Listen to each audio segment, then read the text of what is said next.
So we're just going to stay seated for now.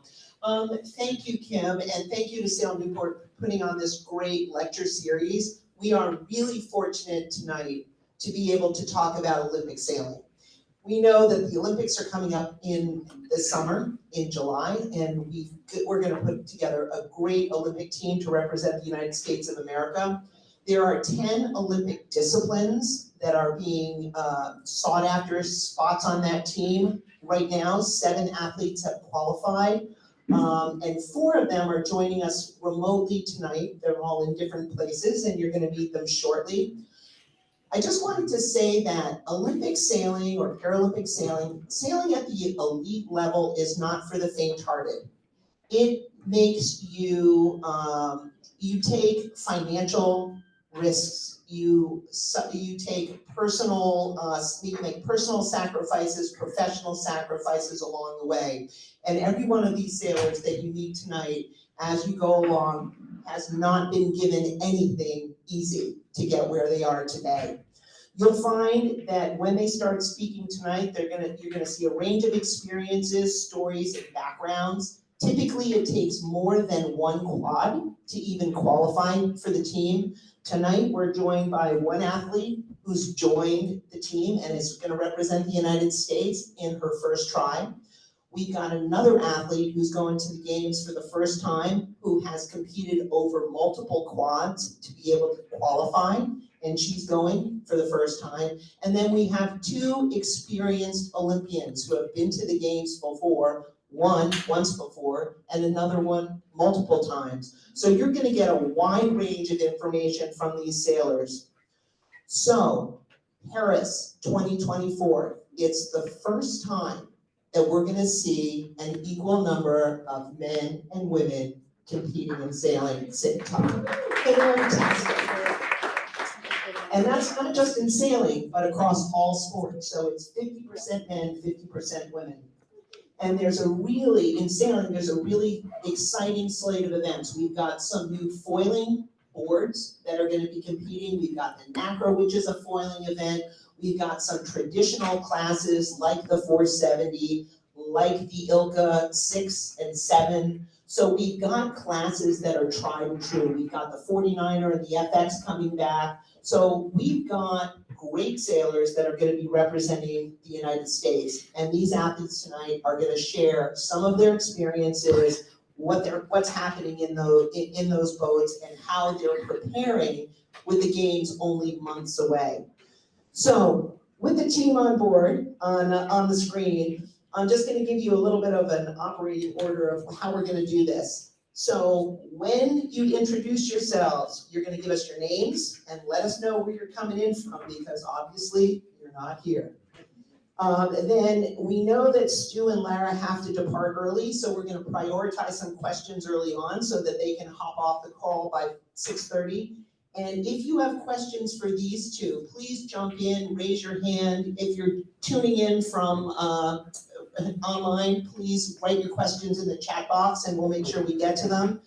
And we're gonna start with Allison Chenard, who is one of my teammates at US Sailing. She is our US Sailing team media and communications person. She does a phenomenal job, travels with the team, is embedded with the team, takes videos, posts things on social media. I don't know how she does it all, but boy, she represents us well. So first up, rapid fire questions with Allison Chenard. Or introductions first. Oh, yes. Well, there you go. There you go. So you've got the rundown. We see your names on the screen. Where are you tuning in from, and what are you doing there? Because we got some different things going on. Go for it. Stu, why don't you start?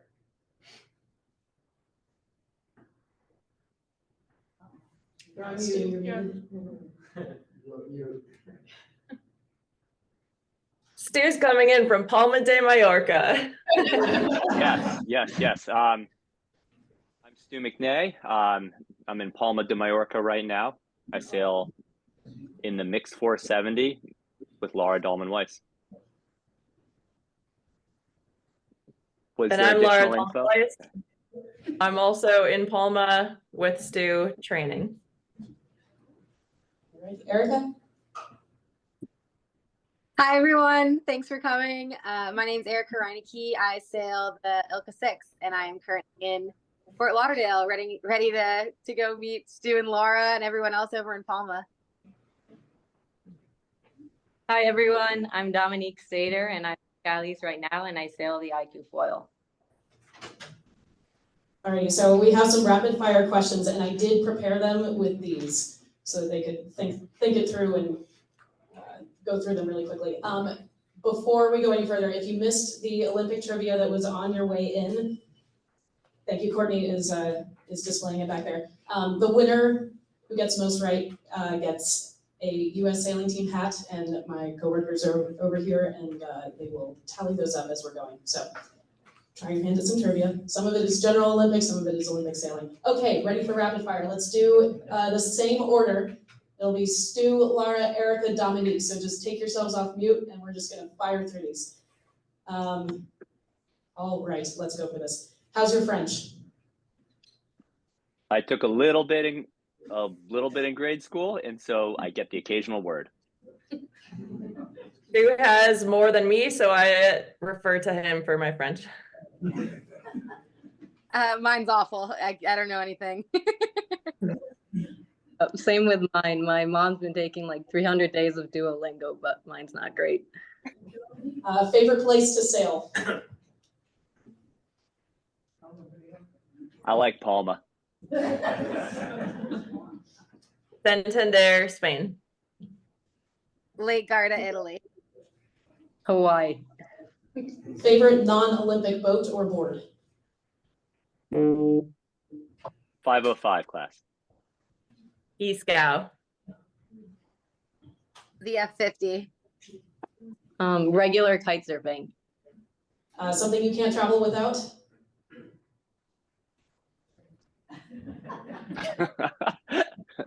I travel with my rock climbing shoes. I travel with a piece of artwork from my brother and a note from my mom.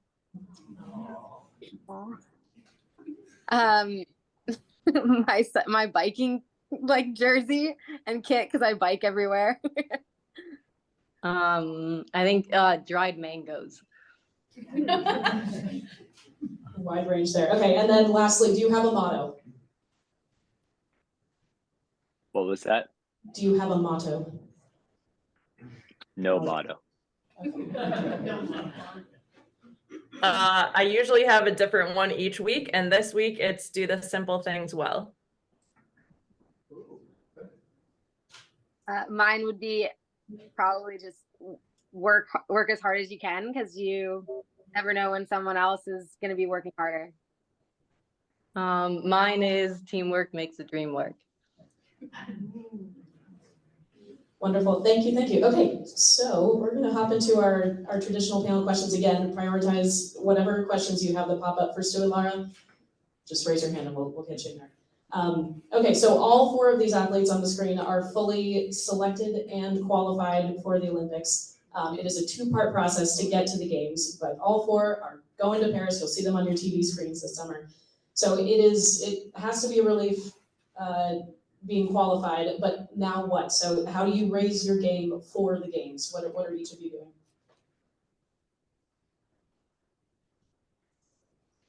Well, we're in Palma de Mallorca right now. We have a great training group here. And so, I mean, if the question's a little bit about our process, I mean, it's our process is very integrated where we're trying to make small increments of improvement in a lot of areas and then ultimately pull it together into an entire race and an entire regatta.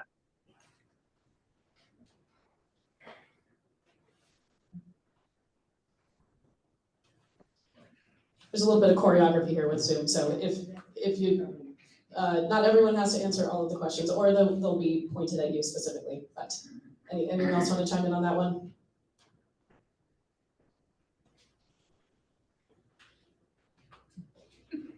I can Okay. chime in. Sorry, Allison. I didn't realize I was off mute. I could chime in there, but I think I think now that we qualified, a lot of the processes are actually like pretty much the same leading into the games, and you're just looking for little tweaks to help better your game. I think this is my first game, but from right now, or as of right now, what I've seen really work in my sailing is just consistency and yeah, each day trying to get 1% better. And I think that's the same mentality I'm just trying to roll into with the games. I think big changes would maybe not be the best at this point, but you're looking for like little changes that'll impact your racing in a big way. So that's probably the difference maker. Right on. Okay, Erika, we'll stick with you. Your Instagram handle for a long time was American Dream, and I think that beautifully sums up kind of your journey to get here. You've gone at this a couple times, and you're finally here. It's a 15-year journey. So you've had a lot of wins, but also a lot of roadblocks and yeses and no, even a jump into the 49er FX. So what has your kind of elongated journey prepared you for mentally? Do you think there's some resiliency there against your competitors? What advantages does your path bring to the table? Yeah, that's a very that's a long question, but I think some of the greatest things that I've learned in my sailing, and I've been able over the course of like 15 years here, even though I've solely been campaigning in the laser radial, I've really had a lot of opportunities to sail different boat classes and learn from different people in the sport. And I think that's a really important thing to be able to do, and to remain curious in the sport is big. And I do feel like for sailing the radial so long, I do feel like sometimes like you reach a level in a certain boat class that you're really training hard at, that maybe is really hard to like reach the next level. And I've realized that like sailing different boats and relying on other people to like help you learn and remain curious is really important. Because sometimes like the learning curve in a boat that you've been sailing for in a long time isn't as great as the learning curve in moth sailing, the F50, or like sonars, like even like there's a bunch of different boat classes where the learning curve is really new and exciting. And so to be doing this for 15 years and still have that same level of excitement is just because I remained curious and relied on my teammates to help me improve. Awesome. Stu and Lara, so you guys are both experienced Olympians, and there are so many distractions at the Olympic Games, be it the opening ceremonies, be it standing next to a member of the dream team in the dining hall, or, you know, who knows what else. I mean, the desire to want to go and see other events there. How do you guys plan on managing those distractions this time up in Paris? And what advice would you give to your two teammates here that are brand new to that experience? I mean, I would say, first of all, enjoy all of the distractions, because there's nothing like being part of Team USA. It's like what makes all of our hearts beat. And to be able to experience meeting and talking to other athletes, that's just amazing. So for me, it was important to not hold back from that. But then, you know, we're kind of lucky in that we have satellite villages and we're away from Paris. So when we're on site, it's time to go. It's all about sailing. And so, like Erika said, we have our process and we stick to it and we stick to our routine. You know, once you get to the boat park, you have your routine. It's time to go sailing. But I have also heard from a lot of people before my experience in Tokyo that you should enjoy and you should take it all in. So kind of balancing both. But a big part of like us all being together is that we can lean on each other and be there to support each other. So yeah, we'll dial in together. What about you, Stu?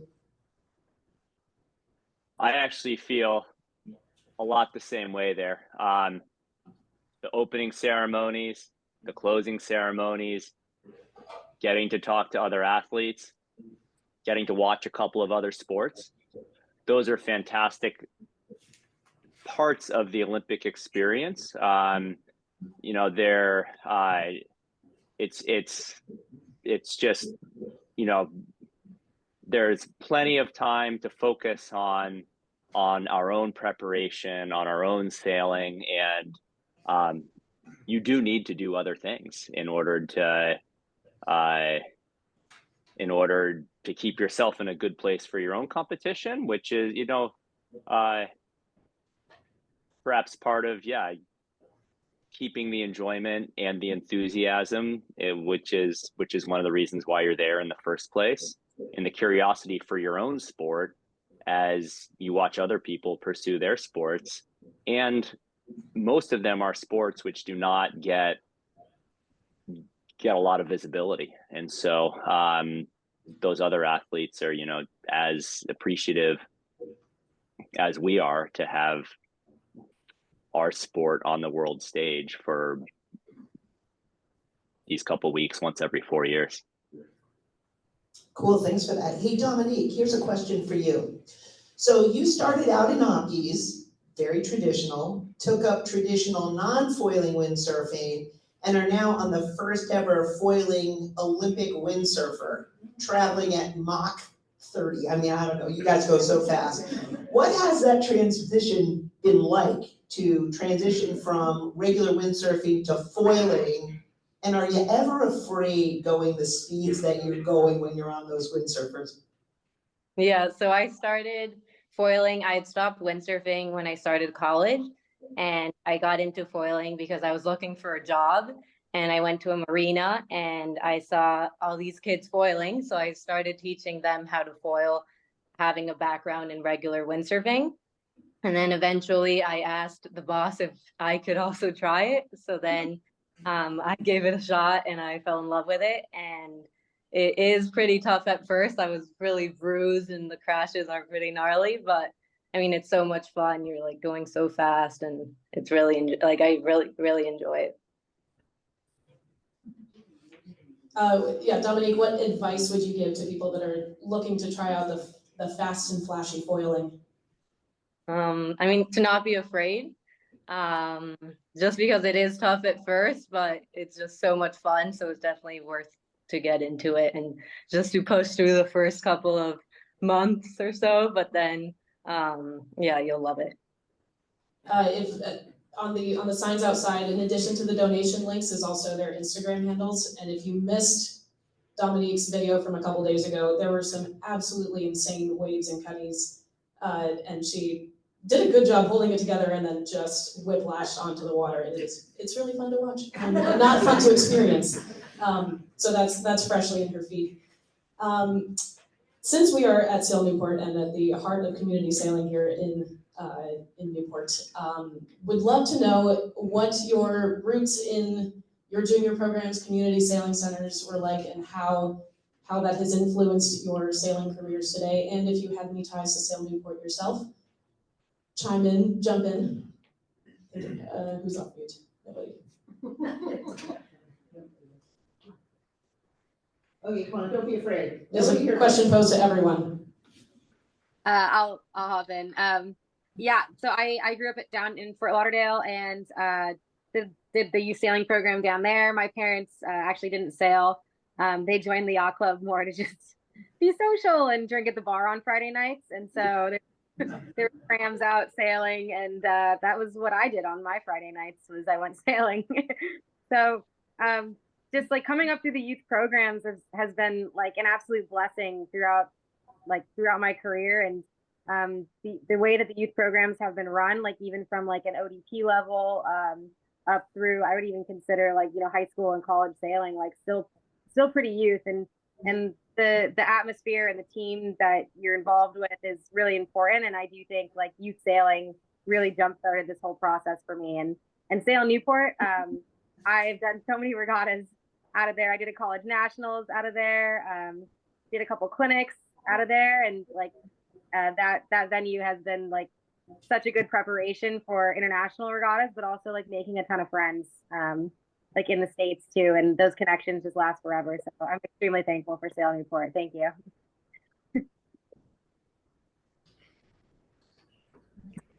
Yeah, I spend a lot of time in Sail Newport myself as well. Whenever I'm home, I like racing in the Shields races on Wednesday night. Occasionally do the J24s, but I haven't done that in a long time. But I grew up sailing on Buzzards Bay, and so I learned to sail at at Tabor Day Camp in Marion, Massachusetts, and then learned to race at the Beverly Yacht Club, and then kept on sailing in college and started 470 sailing kind of around the time I was graduating.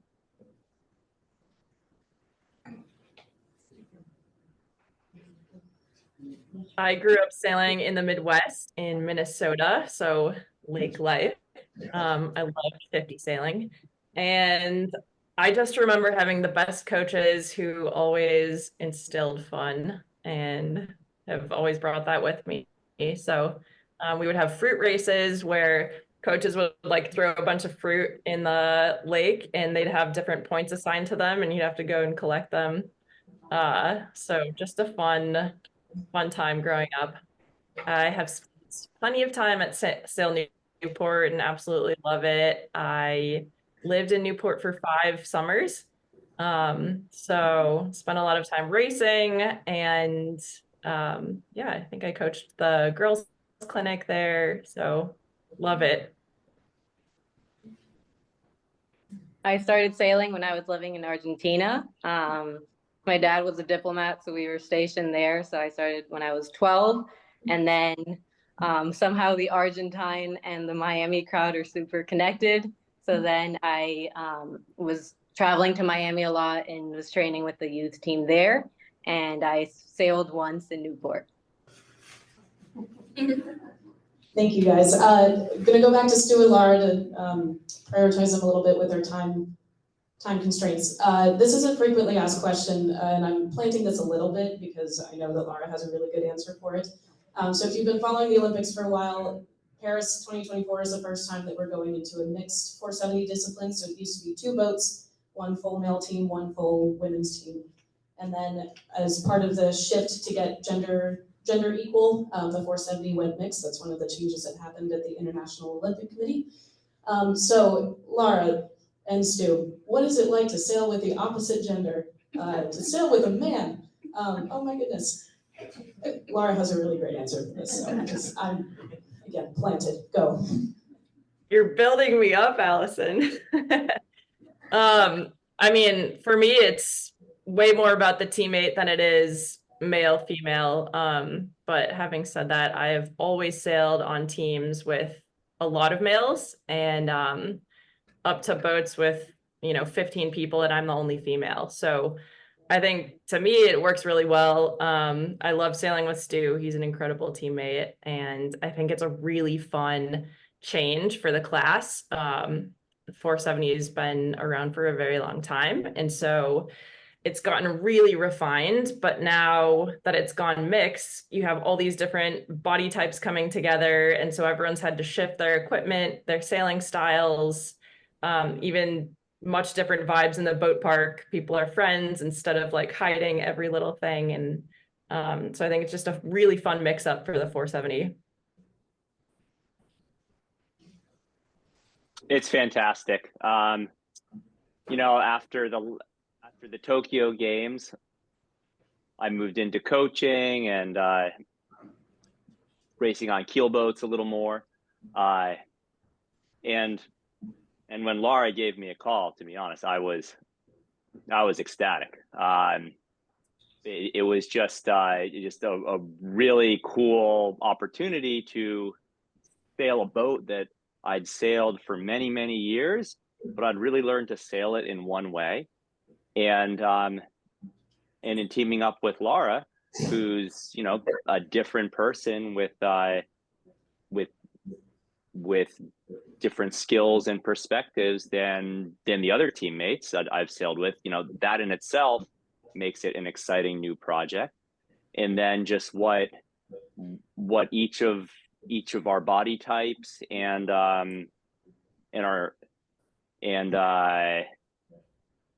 almost mentality bring to the boat as a mixed team makes our roles pretty different from how I had been used to doing things in the past. And it's become a really, really cool challenge to have to grow as a sailor, have to grow as a teammate, and for us to try to deliver this medal worthy performance that we're going for. All right, Erika, here's a question for you. So you had a I watched it all, super high pressure trials and some really nail biting scenarios, and watching how close the racing was all the time.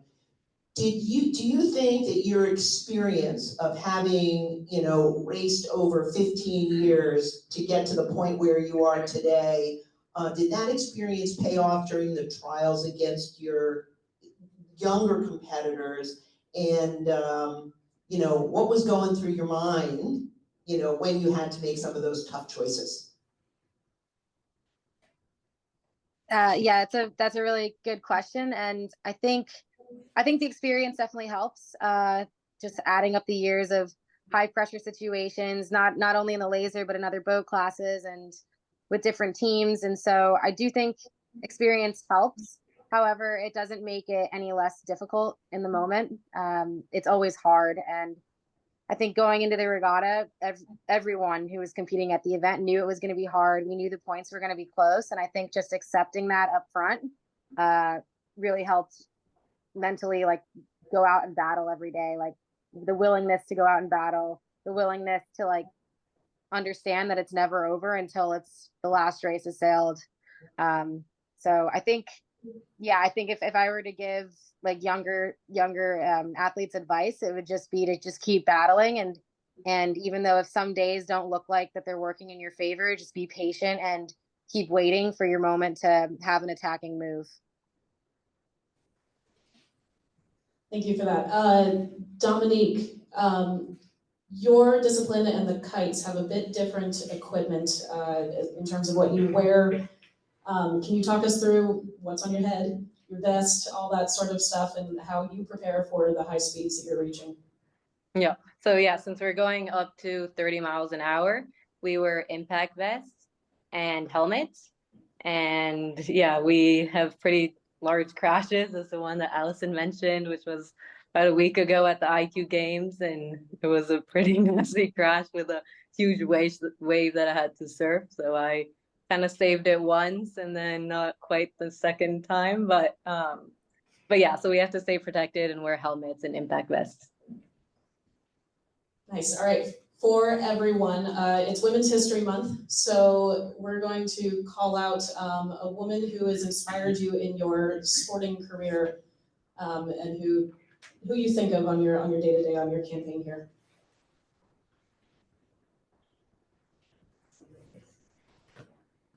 My mom. Hi, Sue. I know she's watching. She said Sue, not Stu. Her mom's name is Sue. Stu is not her mother. Next, who's got a lady that they want to call out?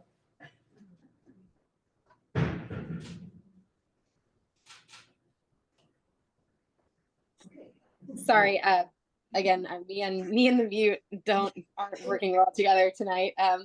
I would say just recently would probably be, or more recently in the last couple of years, would be Serena Williams. I really admire her passion and fight, and so she's kind of been an inspiration to me recently.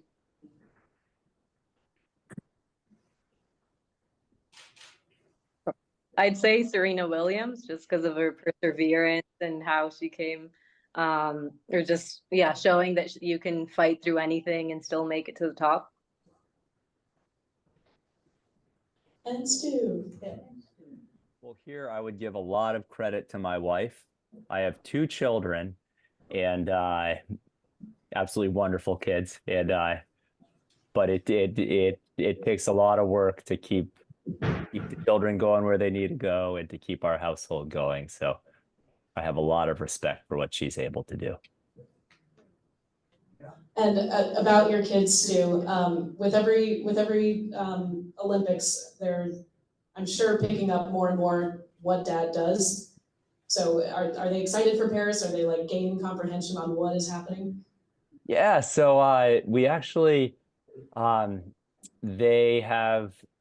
they came to the last 2 days of the Olympic trials, and the trials were a bit of a nail biter for us. And I think it was really cool for me to have them there and experience it, and for them to watch me go through the lows and the highs and the questioning. I think it's really important for kids to see different sides of their parents, and then and for them to share in the excitement and the hype, and for them to look forward to what's to come, and to be invested in the future, and to be excited for the future, not just think of it as dad being away again, but to think of it as an exciting thing, which I'm a part of, in a larger community, which I'm a part of. And they actually they came to Palma to be with us for about 5 days of our training. And it was really, they enjoyed the European experience, plus seeing a bit of our sailing. And that was great. Okay, so you guys are all members of the US sailing team. And when we see you compete, we see you as individuals, and we see you, Lara and Stu, as a team competing with each other. But we all know that it takes a village. There is far more support that goes on behind the scenes. What kind of support network do you guys have, and what kind of support do you get from being a member of the US sailing team, and who's there on a day-to-day basis, especially at regattas, there to help you perform your best on a day-to-day basis? How long do we have for this list? I am actually really excited for Palma, for the next regatta we have, because like Erika said, she's coming, but so is Allison, and we've got quite a few staff members coming. So it's really exciting for us, especially as a build up to the games, to feel the support. We're constantly on text chains with Sally and Kate, and asking questions, and which boat is shipping where and when, and different financial questions and visa questions. And so there are people working all the time to help us get to where we need to go. We've got so many people that help us fundraise, and just are there to answer silly questions that come up, and like it's nonstop. It's this machine that keeps going and going, and there's always many people at work for us. So our team is 2 people, 3 with our coach, but we've got hundreds of people with us, and always growing too. And I think it's a strength of being part of the US sailing team and a team member in the US, because you have so many people that are behind you and backing you and with you in the boat. What about on the physical side? Is there any support to help you guys revive your bodies between a hard day on the water after a wicked crash to, get you to perform at your best?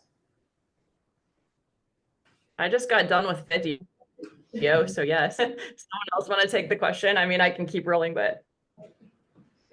Yeah, what's the physio support like, and what's maintenance through a marathon regatta? Because our typical regattas in the US are 2 to 4 days. We're going for like 10 days sometimes. So they're really marathon events. What kind of physio do you have keeping you going?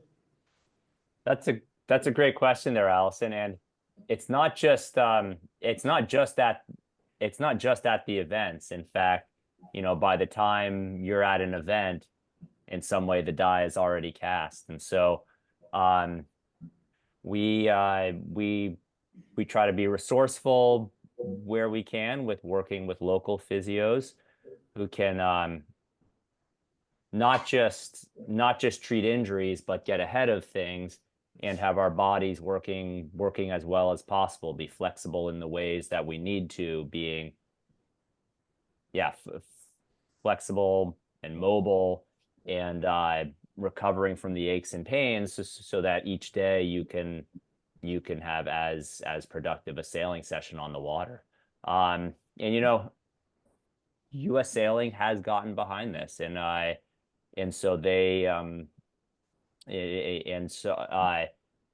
additionally, there's a great network within US Sailing. There's some physios who the team works with, like Chris Ellis and his team, and they come to a fair number of the events over the year, and it's really, really critical to have their support, and we're really grateful for all they do for us.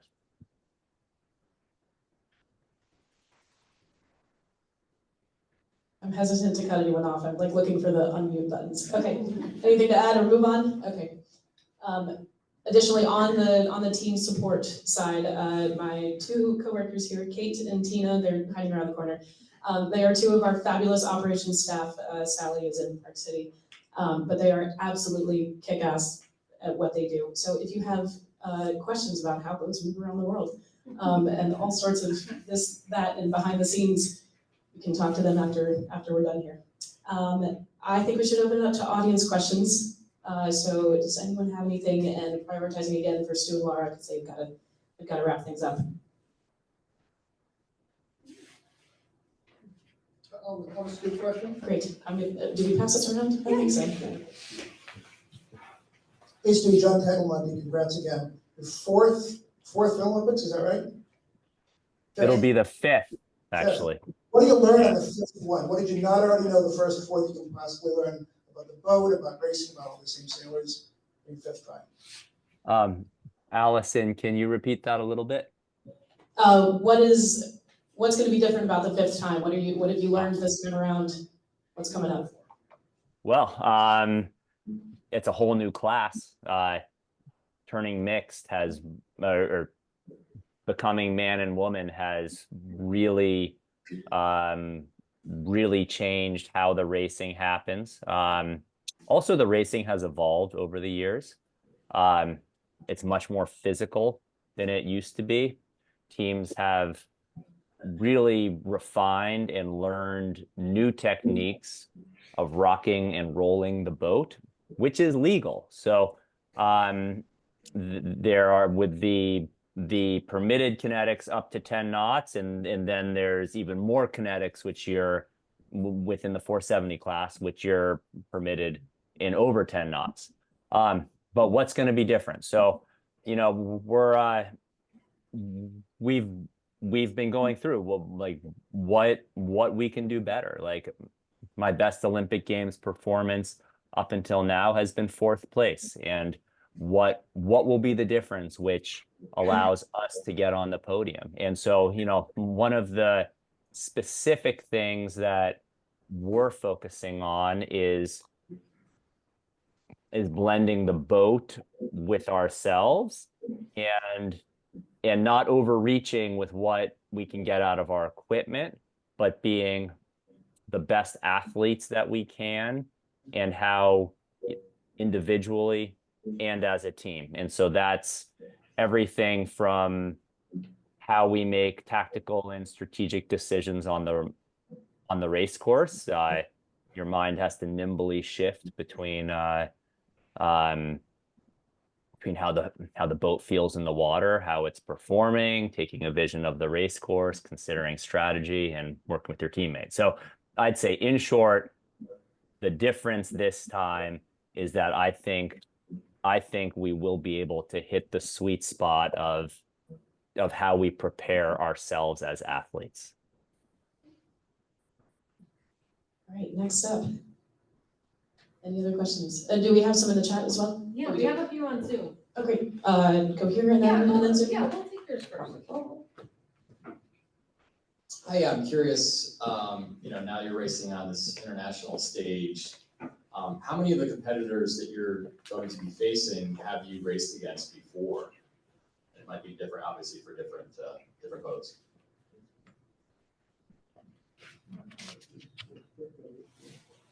We, in the 470 class, have all raced against each other. What's different about it, Stu and I, is that we've very rarely raced against each other, the males and the females. So in training regattas, in practices, we combine, which is so cool because the 470 can be, when it was male, female, separately, we could race together.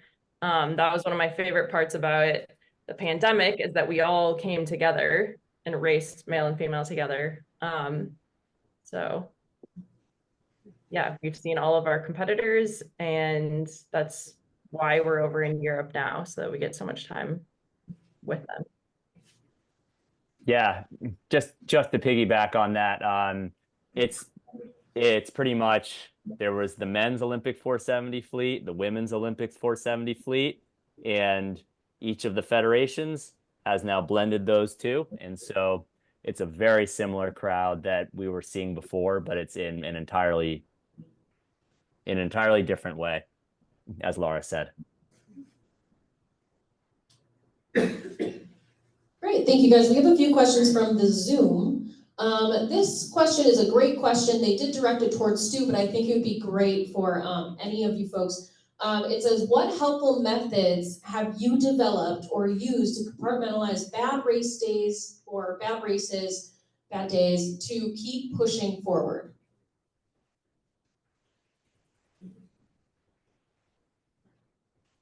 I can take this one because it's fresh on my mind. I'm actually working with my sports psychologist on the high five, and he talks about how important it is for a lot of volleyball players after every point, good or bad, you high five. And so with Stu and I, like, we've really been implementing the fist pump.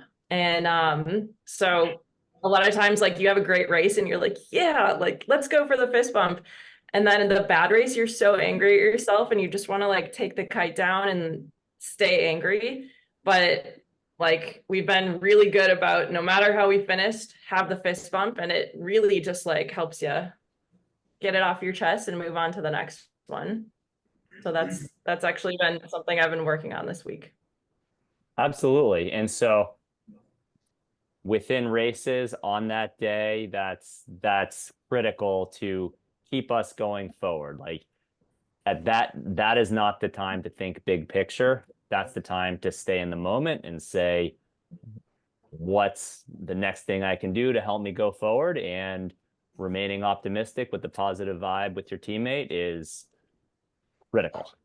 And then after the day, in your debrief, you can break down a bit of what happened. So maybe you need to adjust your process or whatever it would take to have the best chance of not repeating that same pitfall again. But then keeping it in a forward-looking way. You're not beating yourself up. You're not beating your teammate up. It's how can this be a lesson for next time? Yeah, to also jump in on this awesome question, because it's definitely something that I felt like I struggled with a lot when I was younger, to move on from races. Like, I mean, yeah, when you're like a bit younger, like at teenage years, like every moment is like the absolute world to you. And I think sometimes you can get a little wrapped up in one bad race and then projecting that onto future races and just not being able to blow it off and like look at the next race. So like over the years, and this is something I worked really hard on in college, especially when I have like multiple teammates, like in college sailing, you have an A and B division, and then you also have like your crew with you in the boat. And there's so many races, at least in college sailing, that there's no time to worry about a previous race. Like, our coach was really disciplined and like always focusing on the next race. And actually now I've even carried that into Olympic sailing, where whenever I get to the coach boat after a race, whether it's a good race or a bad race, like we immediately talk about the next race. And at least my comms with Eric, who's my coach, is we'll only bring up something in the previous race if we think it'll help in the next race. So whether it was a strategy thing that needed to be changed, or like starting objective on the line. But overall, I think just like kind of having a mentality that like you don't really care, because the last race happened and like we're looking at future races. So as soon as that race is finished, we always just talk about the next race. I sail immediately to the starting line, take a sip of water as I'm getting there, and then start doing wind checks and accelerations off the line like immediately. And then at the end of the day, like Stu and Lara said, like that's kind of the time where you take to look at video or debrief maybe some of the bigger misses. Yeah, I'd say I do the same. Once I get to the coach boat, if it's a bad race, we'll talk about it if it's important enough for the next race. And we'll touch on that and then immediately start on working for the game plan of the next race. And then in the debriefs, then we'll go into deeper on the mistakes I made in that race. Alrighty, thank you guys. Yeah, the single-handed sailors don't really have anyone to fist bump in your boat, at least. Fist bump your coach. Do that. We're gonna let Stu and Lara get to bed. They have a training day tomorrow, so thank you guys so much for tuning in. Okay, and then we're still gonna welcome questions. Thank you for having us. Hope everyone has a great night. See you soon, Erika. Alrighty, and then next up we have a kind of a crash course presentation on to fill you in on all the little nuances and weird things about the Olympic sailing space to get you educated and knowledgeable for this summer. But before then, we'll still let some questions roll in for Erika and Dominique. And then if you have your trivia sheets, if you hold them up, Kate and Tina are gonna grade those and we'll figure out who's winning some hats. It's gonna be really easy if only one person filled it out. Congratulations, you won. Did you guys get the memo that there's trivia? There's a question back here. Trivia sheet's right outside. If you fill it out really quickly, we can get you in. It's a cool hat. Erika, you already addressed this a little bit, but maybe hearing from both of you guys about breaking through progression and learning and growth plateaus, and what are your strategies? Is it real? Do you plateau in a campaign? Do you feel like you plateau in a campaign? And is that real? Or and if it is, how do you break down those barriers to continue your progression?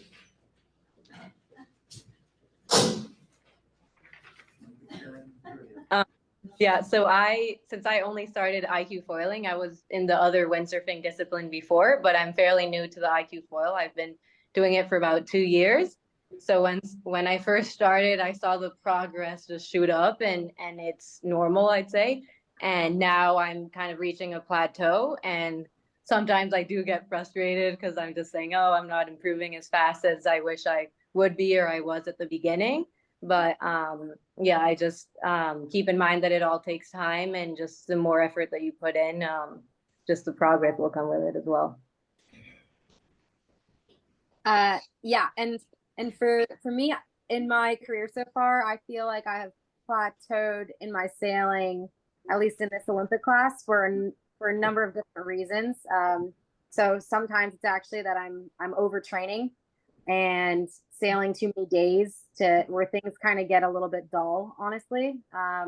You're working so hard for that extra little bit, and because that learning curve isn't like great and shooting up, the excitement about it kind of decreases. And so that's actually been tough in the past. And also even in the gym with overtraining, you find yourself plateauing, and then that ultimately creates a plateau in your sailing where you're trying to get stronger. So there's a couple of different reasons why I felt like I've hit a plateau. And then also because there's been past times where I've failed to acknowledge what the actual weakness is. Sometimes easy in sailing, there's so many variables that you get hung up on this one thing that you think is the issue. And then it actually turns out that there's something else that was the issue. And so you end up hitting at this plateau over and over again until you finally acknowledge what the problem is. And so, like, for me personally, that problem has been weight gain. I've had a lot of great success being at a lighter weight in the radial. And then I've also had a lot of bad events where it was a windy event and I really struggled in the breeze. So I think finally just like acknowledging what the difference maker is going to be and reassessing your game all the time is important, and trial and error is really important as well. So I think that's how you avoid a plateau.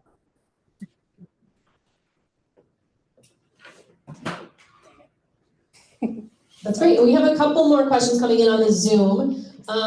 This one says, did you think having domestic trials was better than being selected internationally?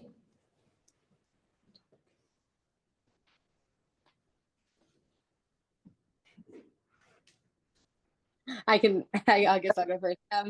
So this was my first domestic trials. The last 3 that I competed in were all international. I do think that there's benefits to both, and it's hard for me at this point right now to say whether one is better than the other. I certainly feel like the domestic trials was more difficult from a pressure standpoint and sailing standpoint, because it was definitely hard to get points on competitors, and the length of the regatta was extremely difficult. We had 8 days scheduled, and we sailed 7 of those with 1 off day. So there were a lot of things that were very different from the international events that I've competed in. So I can't say if one's better than the other, but there were definitely benefits to both. In the international fleet, you're sailing against international women who you will be competing with at the games. And also it shows where you're at on an international stage. But then again, in the domestic trials, there's a lot of similarities. I haven't been to the Olympics yet, but from what I've seen over the years, there's a lot of similarities to the Olympics with, like, there was some match racing involved in our trials. There were really hard to get points between boats in our trials. There were little games in between the racing that were not just like racing, if that makes sense. So there were multiple of different like levels of play within the domestic trials, which I thought made it really difficult. But that being said, that's kind of what you want also from a trials, is it to be like the most hard and challenging thing. So they're both really good tests, I believe. Yeah, I agree with Erika. I can't say if one or the other is better. But I do think the trials really challenge you mentally, and that is similar to the games where you are tested. It's a very mental game there. And whereas internationally, maybe having 1 or 2 international regattas, maybe it tests more consistency, whereas just the trials, an 8-day regatta, we ended up having 28 races, which was very challenging mentally. And we only had 5 boats. So it was very all tight in points. So that was very tough, but I think both picked the best sailors. So. Awesome, thank you. We have another one. What main skills or habits do you have that provide a large amount of benefit or gain in your training, whether it's physical or mental? Skills or habits? That's it. Okay, sorry. Skills or habits in your training? Yeah, that provides you with a nice gain or a nice benefit. Yeah, this is something that I've recently learned during the last like 2 years, which is kind of surprising. But I think old Erika, so like younger version of myself at the last Olympic trials and previous ones before that, I tried really hard every day to leave nothing in the tank. And I worked myself really, really hard every single day. And this is in the gym or on the water. And what I've learned from that kind of, I guess, mentality and like that training standpoint is that it left me nowhere to go the next day, which really ended up inhibiting my sailing ability, and actually like keeping the progress train moving in an upward track. So this time around, like the last couple of years here, I've really just focused on consistency, and with each gym training session, with each sailing session, unless we're like actually trying to train, the dark place, as a lot of athletes call it, like where your heart rate's really high or like you're pushing as hard as you can. The things that we've been doing, my coach and I, is just every day we're trying to leave like just the tiniest, like the little bit, so that way we're good for tomorrow, and we can just keep the consistency over and over and over again. And then over time, you just keep doing the upward track. I think that's one of the biggest things that I've recently learned, because it's so easy as an athlete to just think if I keep working harder, if I like give it my all every single day, that's the key to the gold medal. But the key is actually being able to repeat things over and over and over again at a sustainable rate. Yeah, having a good fitness and sleeping and eating routine. So in windsurfing, pumping is allowed. So we do have to go to the gym a lot, and pumping, you want to cut someone off at the start and pump them up. So all these routines are, essential to perform well. And as well as like the eating routine, we do have to gain a lot of weight for the IQ now, because basically if you weigh more, you do go faster. So I've gained about 20 pounds. So just, staying on the routine and eating, not unhealthy, but just enough, and working out to be able to keep on that weight. Do we have any other questions? Erika, you were just talking about how during tricky races like qualifying races, how it's not just racing. So that just made me wonder, is there any moment that you can pinpoint in your career where that like changed the way you saw racing as an individual athlete? Apologies here, it just broke up a little bit on Zoom for me. Could you repeat, or Allison, or could you just repeat that one more time? Sorry. Is there any moment in your career that you can pinpoint which, in which it changed the way you saw racing as an athlete or as part of a team? Definitely. So I think from a racing like strategy standpoint, the moment that I realized that I had not been approaching races maybe the way I should have was actually when I hopped into the 49er for a brief time. So that style of racing is pretty different from dinghy style, in the way that in dinghies like lasers and, college sailing like FJs and 420s, you can tack a lot. And actually you can get over creative on how to make passing lanes. Sometimes it's really beautiful, like in those boats, because you're able to wiggle yourself out of a situation. But in the FXs and in the skiff sailing that I've done, it was the priority was start well and drag race to a side and tack.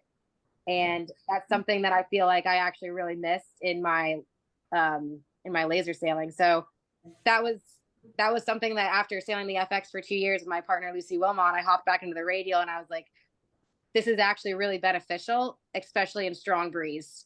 There were moments earlier in my laser sailing where I had been trying to be too crafty in strong breeze, where in reality it's hike to a side as hard as you can, like put your head down and until you see like the compass number head, or you get, 5 minutes on one tack to a side, like you're going as hard as you can. I hope that answered your question. Yeah.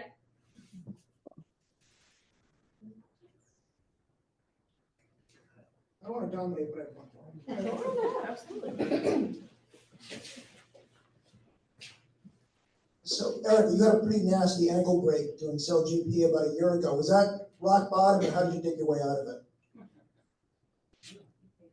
Yeah, it was pretty tough, honestly. I had just qualified to go to the test event and then the Pan American Games a week earlier, and then hopped on the F50 and broke my ankle. I just fell on myself. It was like most accidents, it just happened as a freak accident. So the months of like recovery were really challenging, and it was definitely a race to try to sail the test event and then also try to sail the World Championships. And so I think it was really difficult, and honestly I didn't feel like my ankle was 100% until the Pan American Games. So that was the first time where I felt like, oh, I can actually hike. And where previously, like even at the Worlds, I struggled to tack onto port tack, just because I couldn't really lift my body to get to the other side of the boat. But I think just I definitely had to maintain like a bigger picture mentality that the progress would keep coming, and I just had to keep being patient. And I did go to PT every single day, 5 days a week for like 8 weeks, and then more than that. So fortunately, like these things happen in sports and when you're an athlete. So I just kept reminding myself that I'm not the first person to go through this, and other athletes have come out of this even better. So that was the goal I set for myself, that I wanted to come out of this even better.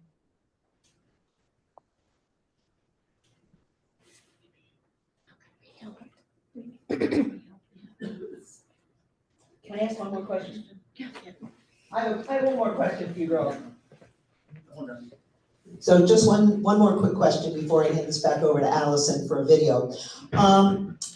So you guys have qualified for the games. You've been training at home and abroad. Who is in your training pod and are they international sailors? Like, who are you training against on a regular basis? And if they are foreign sailors, have they qualified for the games and will they continue training with you as you go to Paris? Dominique, you can go first. Before the trials, I was training with 3 IQ girls from the US. And now, after trials, I'm now stationed in Cali, and I'm training here with Pilar, the Spanish gal, she just has Palma, and then she's likely to qualify for the games. And she has already the country qualification, and the Czech girls as well, who still have to get their country spot in Jerez. But just, the bunch of international girls here, the Cyprus girl as well. But yeah, there's a big community. For me, my training partners vary quite a bit. So when I'm training here in the States, I'm mostly out of my home club or Lauderdale Yacht Club. So I actually train with our youth team there.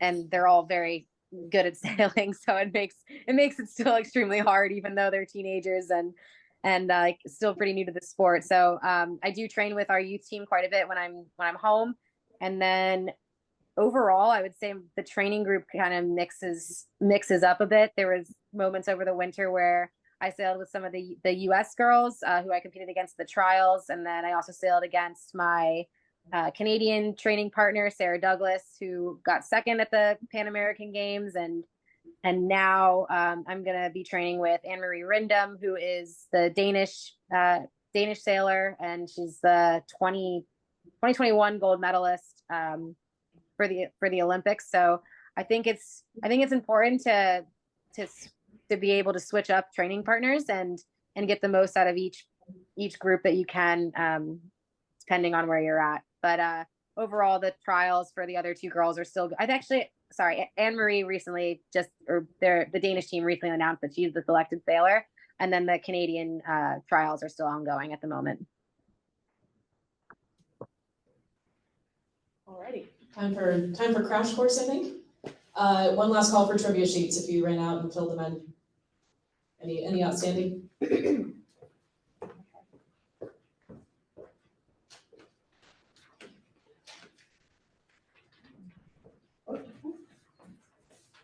Okay, then Erika and Dominique,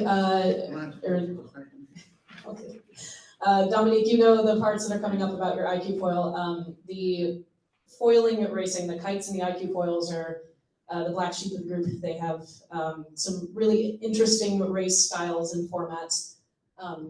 So she knows when to chime in for her little pieces. But we are gonna get you all caught up and in the know on kind of this unique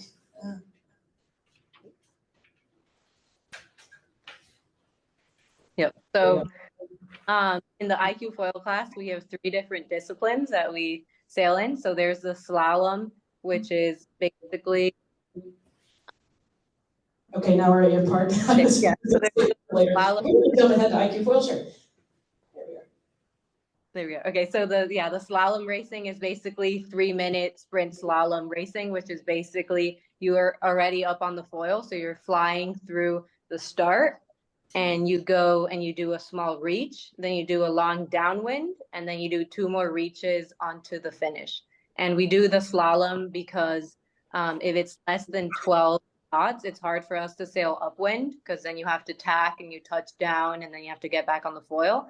So if we do the slalom, you're just reaching and you jibe around the mark, so you never actually touch down during the 3-minute race. Yeah, that downward arrow is not a dead downwind. They have a reach. Right. Yeah, you do a reach and then you go downwind, jibe again, and do the other mark, and then jibe again to the reach, and then go to the finish. So then the course style is for like your mid-range wind and anything right. mid-range and high-range wind. But then tell us about your marathon style and why it's so gosh darn long. So the marathon style is basically run when there's stable conditions above 13 knots. So we'll do an hour and a half of racing, and it's basically you start in like a rapid start. So it's like a boat that has a line in the back, and they're running through the line, and all the boards are like this, and then they start upwind. So you do a long upwind, you do reaches, you do downwinds, and it lasts about an hour and a half, and the scores count as 2. So you really have to do well, because you can only discard half of the race if you do bad. So you have to get that right for sure. And then we have the regular classic course racing, which is done when it's above 13 knots, and it takes about 20 minutes. And that's just the classic upwind start, downwind, usually 2 laps, and depending on the race committee, which type of course they do, but it's just the traditional type of racing. So the 2 most common that we see are the course style and the slalom, but they are prepared to do 1 marathon race at the games. Right. They try more half and half. So the marathon is the first of the whole fleet going at the same time, and the slalom is a head-to-head or a time event? No, whole fleet going at the same time all the time. Yeah, so for those course styles, yeah. In slalom, it's usually groups of 20 to 24. So we'll have different heats, and they'll send out the heats the night before and say, this is the group you're in, and you have a 1 heat, and then you have a letter. So you'd go into your 1 heat for the first 2 races, and then you switch into the letter, and you have a different group there. There you go. We'll let the expert talk on that. Okay. And then I think, Dominique, it's also midnight where you are, yes? Yeah, so I just had the regatta here in Cádiz, and we mostly did course racing because we had some pretty strong winds.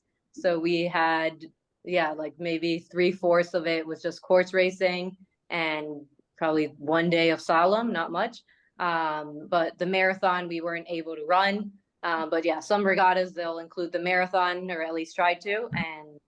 And yeah, the marathon is quite challenging, but I mean it's really fun. It's really hard to get the marks too. So such a long race that you really have to get landmarks to see where the buoys are, because it's pretty long. Okay, Dominique, if you want to sign off, I'm also conscious of your bedtime. Erika, you're welcome to stay on if you would like. You're in Eastern though, so if you want to hang out, we're happy to have you. And all right, let's get into Paris prep here. So these are the 10 Olympic sailing disciplines, and I like grouping them this way because it kind of organizes it in your head. So we have our skiffs in the upper left. The neon green is your men's 49er. The blue stripes is your women's 49er FX. Down below are the ILCAs, formerly the laser and laser radial. And then we've got men's and women's windsurfing iQFOil, and then the men's and women's kites. And then we have our mixed folks on the far right. So that's your mixed 470 and the mixed NACRA 17. And the adjustment to the NACRA 17 this Olympics is that it was only half foiling in Tokyo. They could only foil downwind, and it was but now they've made some adjustments, and they're able to fully foil upwind and downwind. So they've had some adjustments since the last Olympics. Sorry, didn't mean to do that into the mic. Paris 2024 will be the first Olympics with equal medal opportunities for men and women, and this is across all sports in the Olympics.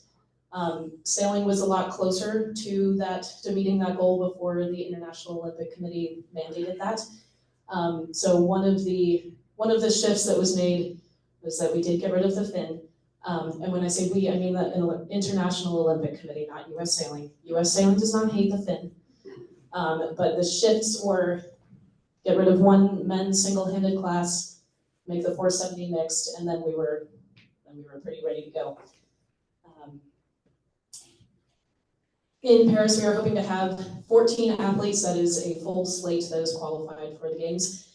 So the way we are right now, we are, the blue circles are classes that we have qualified for as a country. So we have reserved berths in those classes, and any American can achieve that at a couple different regattas that World Sailing designates. So that has been achieved in the 49er FX and the NACRA 17, and now we are just in international selection. We did international selection instead of domestic trials for them because the fleets weren't large enough to accomplish that. It would just have been match racing in the FX with our active boats. So those are internationally selected right now, and the 49er FX will be decided at the end of this month at the Princess Sophia Regatta in Mallorca. So tune into the US Sailing coverage. US Sailing team is where we focus the Olympic efforts. So we will have those selected very soon, and then the NACRA 17 is finished up in May. So we will have those circles filled, and then the grayed out guys on the bottom, we have selected those athletes through trials, and then they are trying for their country qualification spot coming up in the end of April in Hyères, France. So that is dramatically called the Last Chance Regatta because it is the last chance for anyone to reserve their country qualification spot. So as long as we get those spots, we know the guys that are going, and again, any American can do it. So we're hoping, we're trying to get some buddies there to go help unlock that USA berth. So that's the status of the team right now, hoping to get all 14. Okay, commonly asked question, is the US Sailing team the same as the Olympic team? Yes and no, there's some overlap. So I like to describe it as taking a hat on and putting a different hat on. So outside of the games, we are the US Sailing team. That's like the national team that's seen in any other national governing body. But then during the Olympics, we are Team USA. So we take off our little US Sailing team hat. You won't see that logo in the Olympics. And we become all-inclusive Team USA. And it doesn't matter where people come from, if they came from the national US Sailing team, if they are wholly unrepresented, if they worked their way to earn that spot by themselves. At the end of the day, as the national governing body, US Sailing is supposed to put forth the best procedures to select those athletes. And then everyone comes under the same umbrella, and we are Team USA at the Olympics. And some of them come from the national team and some don't. This is our schedule coming up. Sailing is one of the longest running, if not the longest running sport at the games. So we span pretty much the entire duration. So we've got the opening ceremony on July 26th, and then there's also training and setup that takes place many days before that. So we are a complicated, involved sport. And then finally, the closing ceremony on August 11th. But these green spaces are regular racing days. And then the blue boxes are our reserve days. And so regatta organizers will prioritize the best weather. So if we need to shift any days and let people take a break for too little wind, too much wind, we're gonna make it as fair as possible. So racing could go as late as August 3rd for that first group, depending on what reserve days are needed. And then the yellow boxes are the medal race or the medal series. And that is a really unique piece of Olympic sailing that really doesn't exist anywhere else. So what is a medal race? It serves as a really dramatic finish, or literally the purpose was for live broadcast and for audiences. They wanted to put, huzzah at the end. So it is for all the boat classes featured here on the right.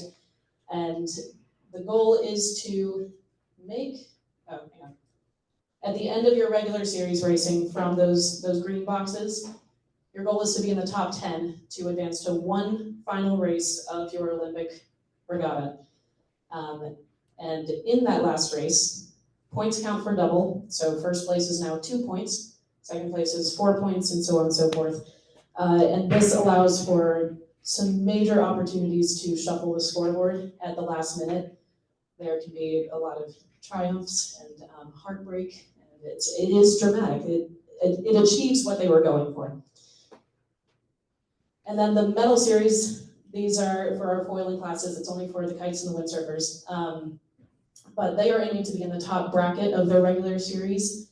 And depending on where you finish in that top bracket, you're either straight through the finals or you have a chance at sailing in the semifinals and hoping to join the top athletes from it's very complicated. And all I can say, we're just going over the highlights right now, but my job is to communicate as clearly as possible when we're in games time and all the time. But if you keep tuned to our coverage, we're going to give you all the rundowns of the scenarios and what's happening and where things could possibly go and who could finish where. But this is their funky series. These are the 3 styles that Dominique went over for us. Again, our slalom course diagrams that are unlike anything you've probably seen. And finally, how to watch. NBC is the rights holding broadcaster for the Olympics. So they receive the feed from Paris and they package it and then put it out.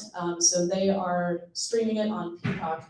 And before we all get upset about another streaming service to add to your monthly bill, this actually opens up a lot of opportunity for sailing because we would have a hard time competing with gymnastics and swimming for space on a main TV network. But with a streaming service, they can make as many channels as they want. So we have Olympic sailing coming to you all the time for $5.99 a month. And I'm contemplating sending out a little email at the end of the Olympics reminding you to cancel your subscription if you need to. They don't have a free trial, unfortunately, because what I was looking at, they said our price is so low, you shouldn't be one. So $6 is what it's going to cost you to watch the Olympics. But I hope you fell in love with the athletes tonight and you're excited to watch them on your screens this summer. Here we go. Do we have tallies from our trivia? Our winner. Can you give us the correct answers as well? Yeah. That's the winner. John Tagliamonte? Okay, we have. Do we have a second place too? There's Todd. No. Okay. Would you prefer ball cap or a visor? Congratulations. Okay, the correct trivia answers. How many Olympic sailing?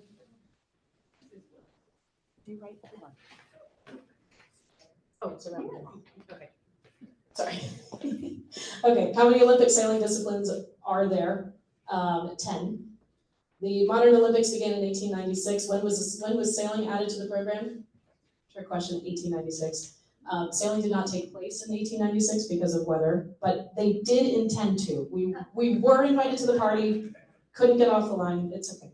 Couldn't get on the water, actually. If you finish 4th in the medal race, how many points do you get for that race? 8, because it's doubled. What do the 5 Olympic rings in the logo represent? It is the continents that are humanly inhabited. So there are more than 5 continents, but they're representing 5.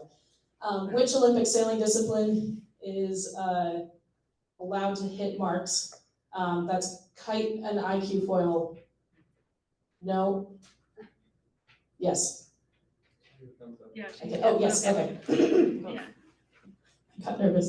Okay, how many athletes will make up a full sailing team? 14. What is the fastest Olympic sport coming up in Paris? It is the Formula Kite. In which country did the Olympics originate? Greece. And last 2, the Olympic torch is a tribute to the fire that burned throughout the ancient Greek Olympic Games honoring which goddess? And that is Hestia. And finally, which country has hosted the most Olympic Games, summer and winter combined? And that is the United States of America. Thank you for playing. Okay. I would love to, if we have 1.5 more minutes to close out on our hype video. This is something that we saved if we have the HDMI for the TV. This is something that we save for closed groups. It's not publicly available. It makes me cry every time, and I also made it, so I might be biased, but. What we can do actually is just. I will trust you with anything. Sure. Let's try.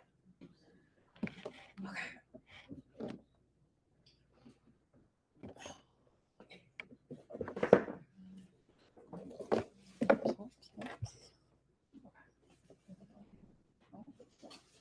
So while we have a quick commercial break, we will post this lecture online, including all of the beautiful work and slides from US Sailing. So we'll let you know by email when that's online. It's usually the next day, so it'll be 1 or 2 days. And we'll let you know so you can share it. It will live on Sail Newport's website forever.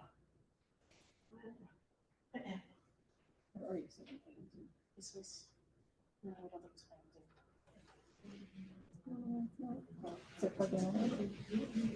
And there's plenty more food. If you want to get the snacks on the way out, please do.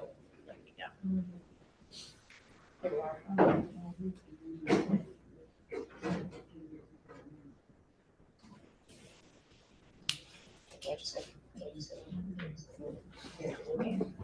Yeah, turn the volume up.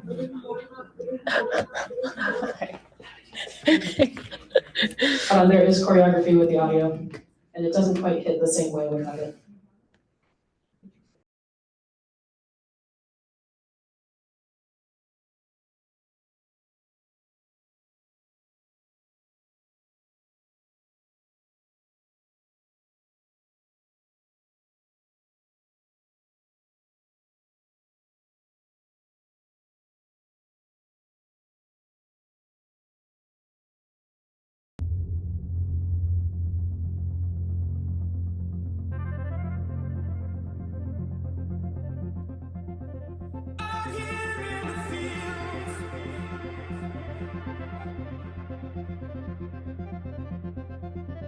I